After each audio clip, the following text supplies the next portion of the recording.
Hello and welcome to Essex by the Sea. I'm Owen Ward, exploring the Essex coast, finding out about the amazing and interesting stories it has to offer. For this episode, I'm quite literally going up in the world because I'm in Southend on what is the UK's shortest funicular railway. To me and you, it's the Cliff Lift in Southend, and Nigel is the Cliff Lift operator. Grand title. You get to push the button to make it all work, don't you? Yeah, it's basically a lift, so we don't have to do an awful lot. We need to keep after the safety rules and make sure the thing runs properly and take the money. Well, it's a nice, smooth, sedate ride up the cliffs here in Southend, and you're a volunteer. How long have you been volunteering for here at the Cliff Lift? I've been doing this for 4 years now. We do it as often as we can, but we're all volunteers, so we depend on volunteers to enable us to open. And sometimes, unfortunately, we have to stay shut because we don't have the volunteers. As we've reached the top of the incline, just pull into a stop. There we go. Do you need to go and open the doors? As Nigel opens the doors, I'll just describe what we can see as we look out over the estuary. I've got the pier to my left, the modern new apartment blocks that have been built to the right. The tide is out quite a way as we're recording this, but it's quite a view. I can see why you would volunteer to spend your day here, Nigel. It's the best view in Southend. We're the only place where, apart from the tower lift further near the pier, we have a completely uninterrupted view of the estuary. We can see right round from the Maplin Sands forts, the red sand forts, all the way through to Canvey and Thames Gateway. What was it then that made you want to volunteer here? And basically to keep the thing running, because it had been out of action for a couple of years while it underwent a lot of decoration and maintenance.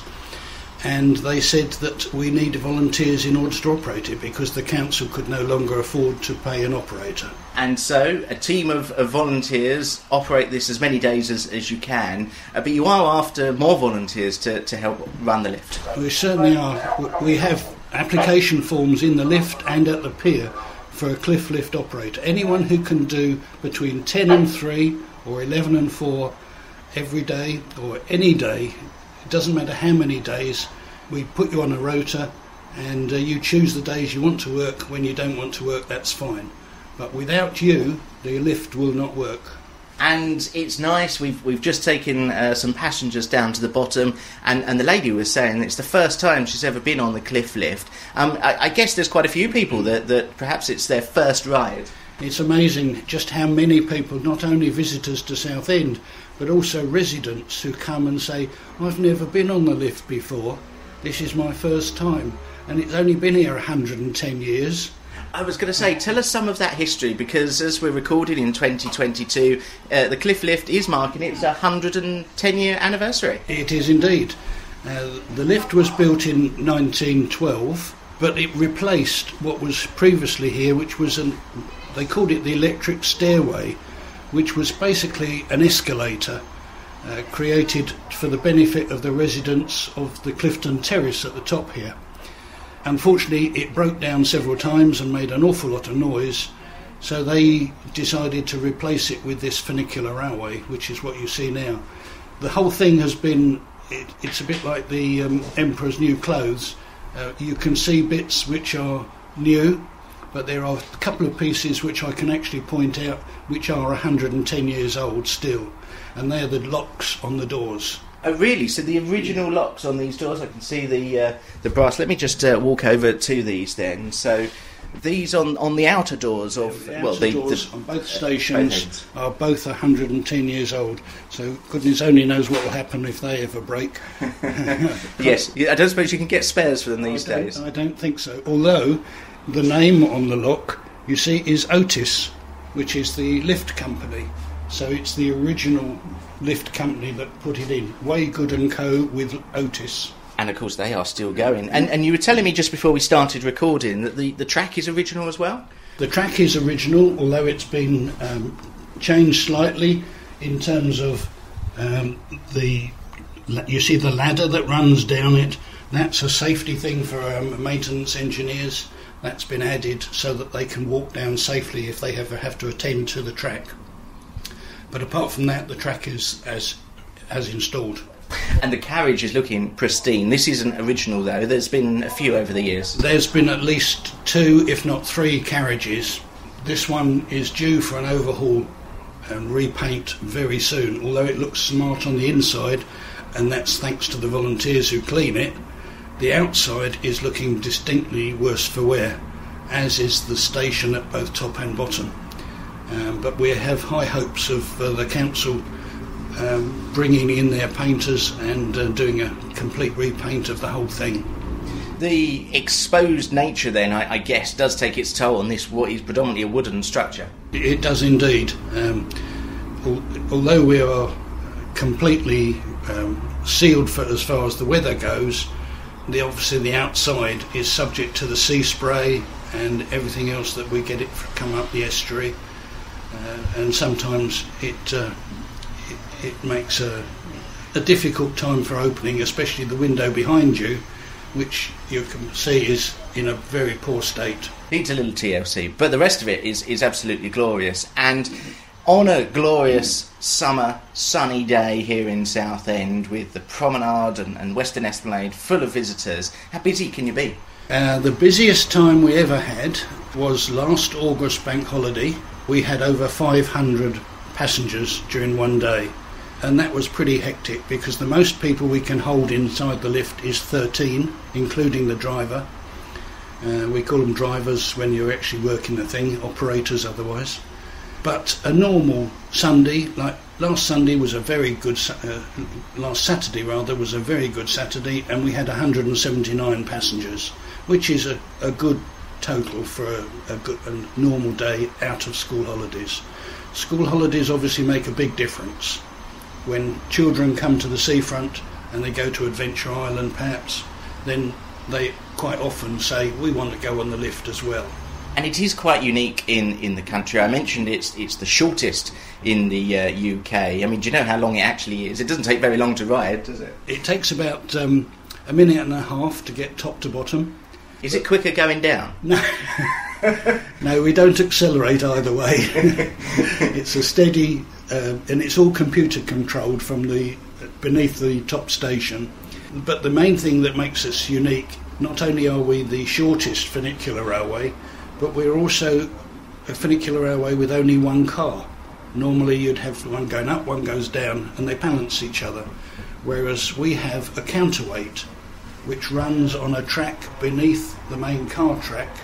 So as we go down in the car, the counterweight will come back up to the top, and vice versa. In a similar way to what a standard lift would operate, obviously that would go vertically up and down, whereas this is just on the slant. Yes, except as I said, the European Union class this as a funicular railway, so we have to have the two things running independently. They are both controlled by a computer, and we have yet to have a hitch. We even had the fire brigade come last year to test how to rescue someone from the lift if it got stuck halfway, which was quite entertaining to see them using one of their long hoist arms to get the fireman to open the doors from the outside, which is normally not possible. That'd be quite a challenge with all the buildings, and we are on the cliff, so they can't just pull up alongside and do it. That must have been quite a unique experience also for the firefighters to do, because presumably you've never had to do that. We've never had to do it, thank goodness. Never had to have the fire service rescue anybody. We know how to control the lift, and should there be any interruption in service, we know how to restart it as well. You mentioned that it's now sort of computer driven, and this day and age I can see the control panel there looks similar to what you would see in a standard lift. But how would it have been operated before computers? Would it have been like a manual process, or No, it was always electric. Right. Always run on a big electric motor underneath the top station. But it may well, I don't know what the control mechanism was before computers, but it was operated by a council employee who had a paid driver that would drive the thing, and I presume that he had some sort of brake that he could apply when he was getting near the bottom. Whereas we don't need that. The computer automatically applies the brakes as you get close to the other station. It's a very smooth transition from the ride either up or down to stationary. You almost hardly realise that it's moving, and it's a very nice ride to do, particularly with these panoramic views across the estuary. What's the best bit about volunteering for the Cliff Lift for you? Keeping it working. After 110 years, it would be a real shame if the Cliff Lift had to shut because of lack of support. And that support is from not only the volunteers but the patrons that come and actually come for a ride. Absolutely. Whenever you see the doors open, either the top and bottom station, come and have a ride. Come and volunteer if you can, but come and support the Cliff Lift. Application forms are available both here and at the pier. Is that the best way? If people think that they'd quite like to come along and volunteer, is that the best way? How can they get in touch as well? Absolutely, the best way. As I say, you come to the Cliff Lift. If we're open, we have the Cliff Lift application forms here.